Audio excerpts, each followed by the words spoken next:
Welcome back, skeleton nerds. This is Act 2 of Gideon the Ninth, where things get stranger, sadder, and significantly more full of haunted science labs. If you missed Act 1, hit pause and either rewatch that video or check the house chart on the screen. You're gonna want it, especially because Tamsyn Muir, bless her, never met a confusing detail she didn't want to smother in necromantic Latin. These videos are spoiler-free and can be watched as you're going through the book slowly. This is not a summary. It's an exploration. We're digging into the themes, the symbolism, and the prayers you might have skimmed. So, when we last left off, Harrow and Gideon had just landed at Canaan House, exchanged enough death glares to power a small planet, and were officially in the running to become lictors. Now, things are not going great. And by not going great, I mean the vibe has shifted from awkward goth orientation week to full-on haunted boarding school. Gideon wakes up alone. Harrow's gone, again, and she's left behind instructions that read like a love letter, written by someone who thinks affection is a war crime. Wear the skull paint. Do not speak. Definitely do not make friends. Which in Harrow speak probably means, I care about you but would rather die than admit it. Gideon does the opposite, obviously. She freshens up, and we're reminded that this girl has lived her entire life in a literal tomb. A sink is impressive. A bathtub? Existentially destabilizing. The setting continues to push that contrast between decaying ritual and bizarre high-tech. Robes and swords meet sonic showers and bone-coated doors. The world says magic, but the vibes say, we built this from something ancient and broken. Then at breakfast, she meets Magnus, the fifth house cavalier, and the awful teens of the fourth house. But what's more important is how Gideon reacts. She's watching everyone like a stray dog at a dinner party, half wary, half starved for real human contact. The way she gravitates toward Magnus and how quickly she drops her guard with Jean-Marie? That's emotional hunger. And the fact that she hides when she hears the third house approaching? That's survival instinct. This girl doesn't feel safe. Ever. That hidden hallway she finds? There's a locked door marked by a skull with herbivore features. But this isn't just a mystery room or future plot bombs waiting to detonate. It's one of the first signs that not all locked doors here are metaphorical. Then comes lunchtime, which gives us more than food. It gives us psychological whiplash. First, Silas, judgy, orthodox, ice cold. He immediately clocks Gideon as wrong, and his disgust hits her harder than expected. Why? Because it mirrors the ninth house, the way they treated her. She's feeling rejected all over again. That's not just a throwaway moment. It's foundational. And then, boom, Dulcinea. Soft voice, sad eyes, gothic poetry in human form. She flirts, and Gideon crumbles like a poorly built skeleton. But what's fascinating is Dulcinea's language. She doesn't just admire Gideon, she analyzes her. That comment about recessive lipochrome?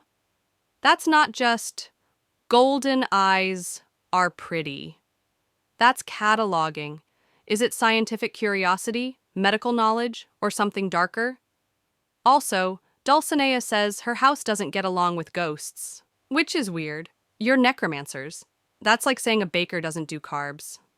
Finally, Coronabeth, one of Gideon's many crushes, invites Gideon to spar, and we all know it's a trap dressed as a compliment.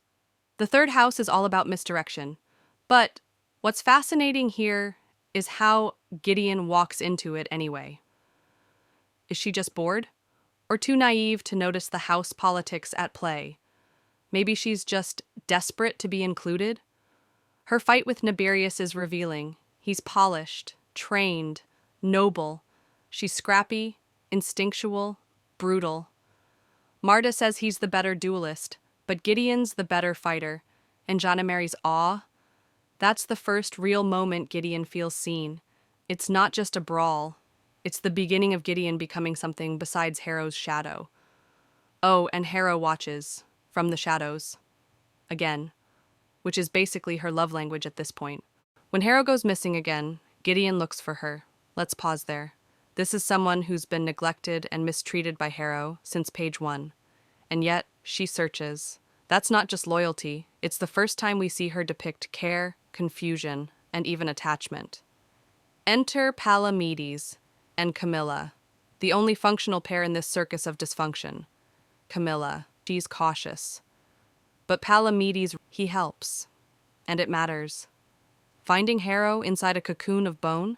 It's a metaphor. Harrow builds safety out of the dead, literally. It's a shield, a tomb, a coping mechanism. And Gideon, who breaks it open, might as well be busting through Harrow's defense mechanisms with her literal boot. After resting, they talk. Really talk. Harrow shares her map, explains the challenges, and the secret locked door, X203. The one teacher says, it isn't his. But here's what sticks. Harrow warns Gideon about Dulcinea, says she's picked an interesting place to die. It's not jealousy, not really, it's fear. Harrow is scared. And if Harrow is scared, we should all be paying attention. Once again, they are both back at the lab, but better prepared this time. This brings us the lab sequence, which is the real start of Lichter-level weirdness. Harrow's theorems work until they don't. Skeletons fail. The construct destroys everything. But Gideon? She sees something Harrow can't. She steps in. And in that moment, Harrow sees through her eyes. Let's not undersell this. This is a massive, magical intimacy upgrade. It's like emotional Bluetooth. Harrow can guide her because they're synced. That's not just cool, it's a blueprint for Lichterhood. 2 people, 1 perception. But then Gideon sees overlays that Harrow doesn't. Which implies she has perception access outside necromantic channels. Could this be related to how she was born? Or to the thing the Ninth is guarding? The plot thickens, just as things are finally clicking. Cue the dinner party of doom you didn't ask for but needed. Magnus and Abigail are lovely. The seating chart is evil. Harrow's anxiety is screaming. Gideon is thriving. But Dulcinea's comments about the structure of the houses? That's not just wine-fueled nihilism. It's philosophy. It's a critique. And it's a test to see who's thinking critically, who's paying attention. Palamedes brings her tea, which seems sweet, but also maybe strategic. There's a tension between them that feels pointed. There's something there, hostility, or maybe something more. Thankfully, they completed the test. Harrow compliments Gideon, the moment she's been waiting for. But there's no time to enjoy it. They find Magnus and Abigail, dead, brutally killed. And this isn't just a death, it's a line crossed. Canaan House has officially gone from ghost playground to murder house. Yes! Now the story is also a murder mystery. Who saw that coming? Before we wrap this up, let's do a quick run-through of who we met, or got to know better, in Act 2. Judith Deuteros, aka the Captain, thinks feelings are a type of weak spell. Marta Dias, her lieutenant, is a no-nonsense bee. They're here to win or die. You could not pay them to enjoy this experience. Corona Beth is a smokescreen of charm. Ianthe, her twin, is the scalpel beneath it. Nibarius is ornamental. Together, they're a power trio you do not want to get stuck with in a murder mystery. Isaac and Gina Mary, kids in over their heads, but brave. So brave. Youngest pair here. Think Gideon is the coolest person alive. Magnus and Abigail. They were the sunshine in this cursed building. And now they're gone. We are not okay. Palamedes is a book wizard, psychometry nerd, and actual genius, while Camilla Hecht is the sword to Palamedes' scroll. Quiet, deadly, deeply loyal. Together, honestly, the healthiest duo here. Dulcinea Septimus, terminally ill yet poetic, hiding something. Protesilaus Abdoma, her knight, old, quiet, unnerving. Together they're like a gothic painting where you slowly realize the girl is made of glass and the man in the background isn't blinking. Silas Octacisaron, the walking embodiment of judgment, high priest of passive aggression. Column ashed, doesn't talk, has the presence of furniture. The eighth is called the Forgiving House, which is comedy gold once you meet these two. So, what do we know now? Well, we've peeled back a few more layers of this cryptic empire. 10,000 years ago, something happened, something big. The Necrolord Prime, once human, became god, and also the Emperor. That big event was the resurrection. The Emperor created lictors. Over time, some of those lictors vanished. So now, he needs new ones. That's why they're all playing this deadly game at Canaan House.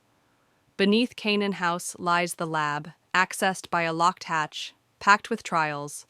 Each one teaches a piece of necromancy to reach lictorhood. Lictorhood is not a ritual, it's a test. So yeah, we're past politics now. We are officially in whodunit territory, so that's Act 2. We got soul connections, bone monsters, bad parties, and a whole lot of new mysteries are piling up like, we've got a secret door. Gideon has a mysterious power and can see necro overlays when she shouldn't. Dulcinea is weird. And someone in this bone palace is a killer. What do you think is behind that sealed-off door? What's your theory on why Gideon can see overlays that even Harrow can't? And Dulcinea. What's up with her?